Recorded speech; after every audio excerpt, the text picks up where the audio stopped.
Bismillahirrahmanirrahim. Selamat datang bagi penonton channel saya. Jika Anda melihat video saya dan Anda mengklik video saya, berarti Anda beruntung. Beruntungnya di mana? Beruntungnya Anda mendapatkan rumus-rumus ilmu, rumus-rumus dalam menuntut ilmu. Di sini ada berita ketika kita belajar critical thinking dan problem solving, logika, kita juga harus memahami yang namanya literasi. Ya, literasi ada literasi dasar, literasi keuangan, literasi digital, literasi data. Nah, ini termasuk literasi informasi data penting. Dan ini faktual ya, ada sumbernya. Nanti kalian bisa cek sendiri di media sosial. Saya dapat ini dari akun X. Nah, ini yang lagi viral yaitu 1762 lulusan UGM raih cum laude. Ya. Cum laude, ya. Bukti mahasiswa makin hebat atau standar menurun. Wah, ini lumayan ini. Nah, kita baca datanya. Seluruh 1762 lulusan Universitas Gadjah Mada pada periode terbaru meraih predikat cum laude. Prestasi membanggakan atau sinyal inflasi nilai. Apa itu cum laude? Predikat kelulusan dengan pujian atas prestasi akademik yang sangat baik.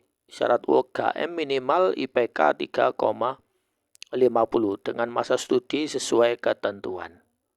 Berarti semua dapat nilainya tinggi dong, ya. Kita lihat statistiknya di sini. 2018 angkanya masih 55,3. Kemudian meningkat setelah terjadi COVID. Nah, meningkat drastis. Jadi sebelum COVID naiknya kecil. Setelah datang COVID dan setelah COVID pergi, ya entah sekarang kemana COVID-nya ya.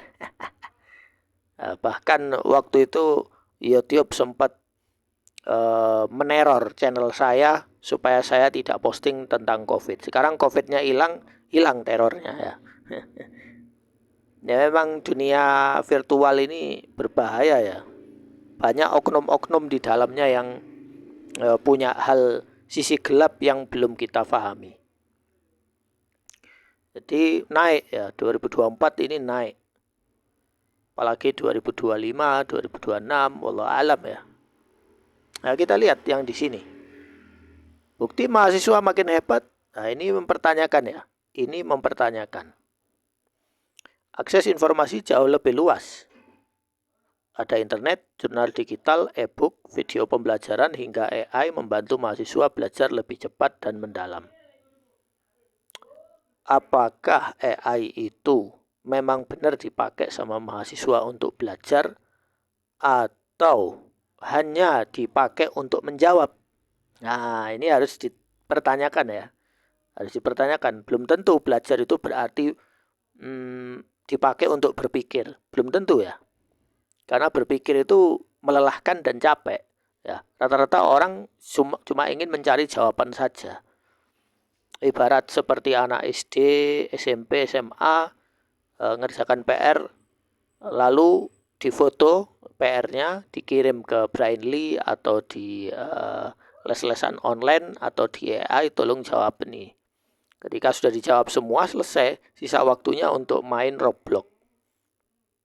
Yang kedua, sistem pembelajaran lebih komprehensif. Penilaian tidak hanya dari ujian akhir, tetapi juga tugas, kuis, proyek, presentasi, dan partisipasi sepanjang semester. Artinya bukan karena AI ya, ada sistem pembelajaran ya. Ada kuis, proyek, presentasi ya. Yang ketiga, budaya kompetisi makin tinggi. IPK tinggi menjadi kunci beasiswa. Studi lanjut dan karir. Mahasiswa semakin termotivasi untuk berprestasi. Ya mungkin orang yang belajar tambah banyak sekarang, mungkin orang yang serius tambah banyak.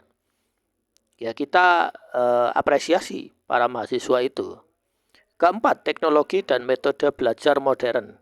Pembelajaran blended, platform daring dan alat analisis data meningkatkan efektivitas belajar dan pemahaman konsep.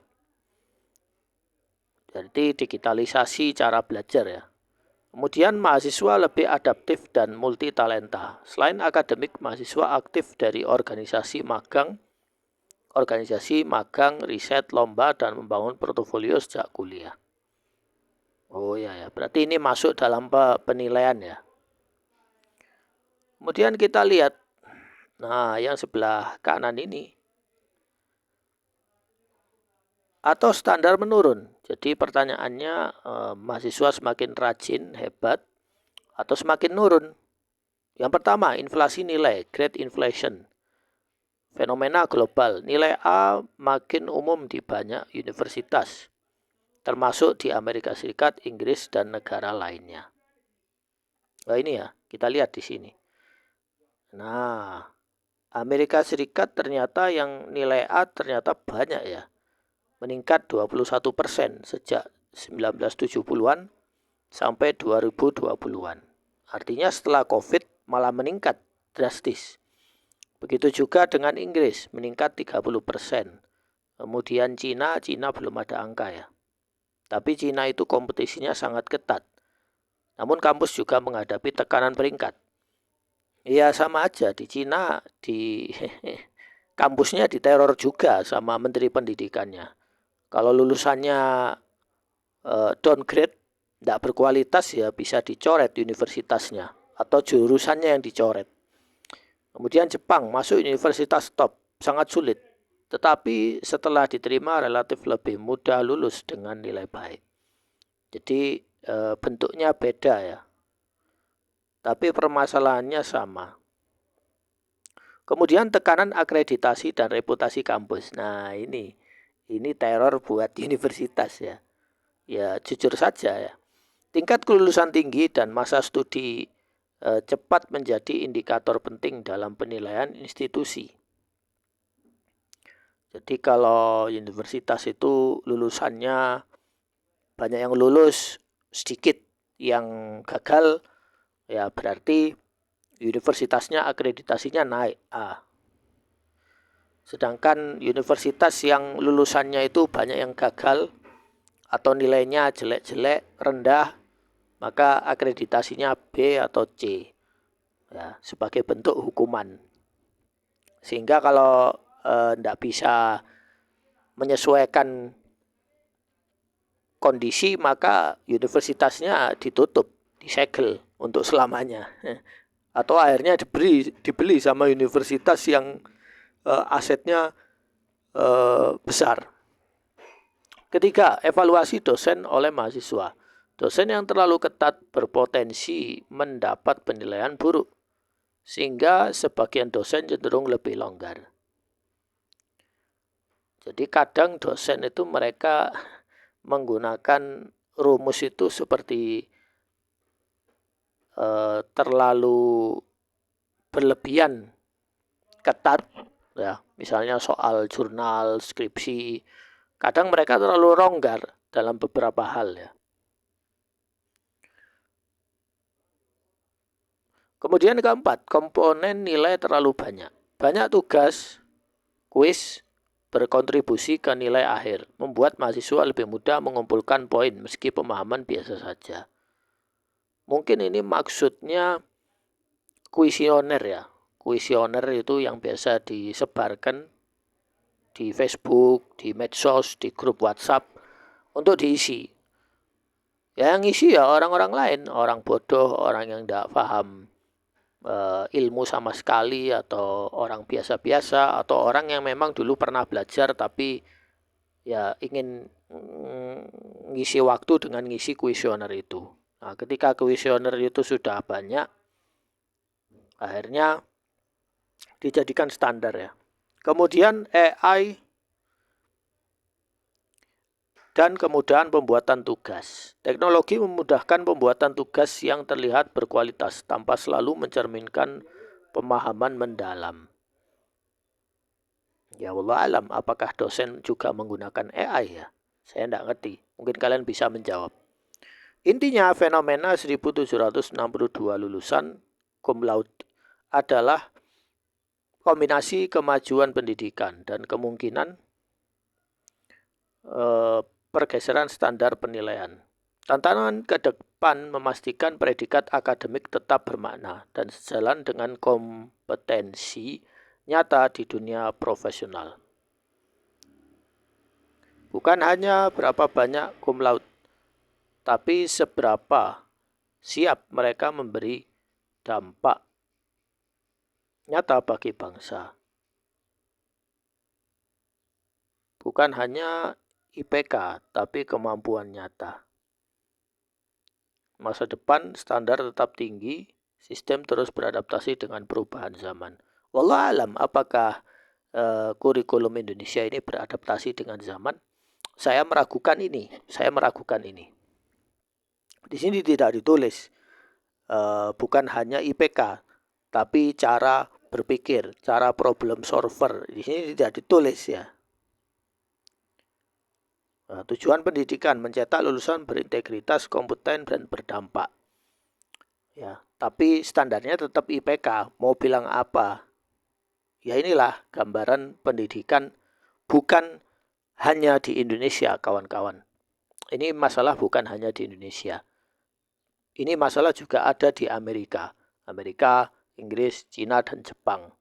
Jadi Indonesia tidak bisa disalahkan. Kenapa? Karena Indonesia itu hanya mengimpor kurikulum dari luar. Ya. Kita tidak meracik kurikulum sendiri. Kita hanya meracik penyesuaian budaya kita saja. Adapun bahan pokok utamanya ya itu dari luar. Ya. Jadi bahan pokok utamanya itu dari luar.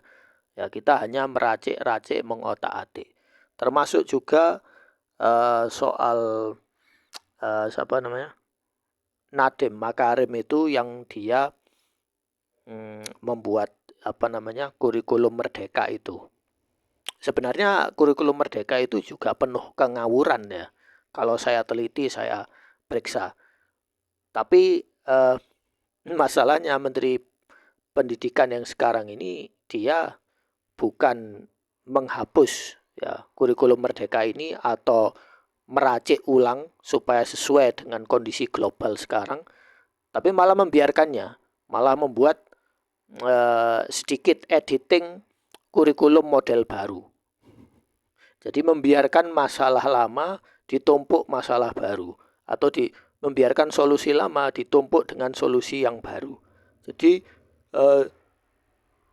solusinya Nadiem sama solusi Menteri Pendidikan yang sekarang ini jalannya bareng. Dan ini yang membuat akhirnya para siswa, para guru, para mahasiswa kebingungan ya. Jadi muncul kurikulum baru, penyesuaian baru, guru harus penyesuaian lagi. Jadi ada semacam lingkaran nggak beres di sistem pendidikan dunia ini. Bukan hanya Indonesia, tapi secara global. Lalu, kenapa saya membahas soal ini? Ya, karena saya buka pembelajaran dan pelatihan. Saya tidak menggunakan standar seperti mereka. Saya menggunakan dua komponen, yaitu pembelajaran dan pelatihan. Orang kalau pembelajaran itu membaca, menulis, memahami, berpikir, setelah paham, kemudian melatih dirinya. Apakah kamu di rumah belajar? Apakah kamu menggunakan AI hanya untuk menyelesaikan tugas, atau menggunakan AI untuk membantu berpikir dan membuat tugas yang lebih kreatif? Karena yang penting di masa depan itu adalah skill. Skill itu tidak bisa dilakukan dengan hanya belajar, tapi dengan berlatih. Kalau skill dilatih, maka orangnya lulusannya akan berkualitas. Kalau skill tidak dilatih, ya sudah. Ya. hanya ikut standar materi saja, teori saja, kata ini, kata fulan, ini betul atau ini salah, udah. Jadi sistem pendidikan yang umurnya ini sudah 2 abad atau 1 abad lebih ya. Ini sudah sebentar lagi akan segera kadaluarsa. Nah, bagi yang belum subscribe bisa subscribe. Kalian bisa tonton video-video saya membahas tentang At-Targhib. At-Targhib itu isi fondasi-fondasi penting ketika kalian mau belajar, mau sekolah, mau bekerja, mau kuliah.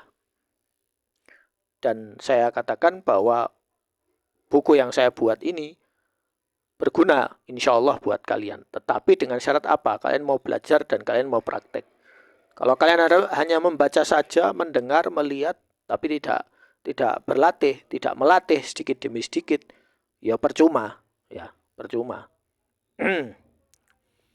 Sekian dari saya, semoga bermanfaat.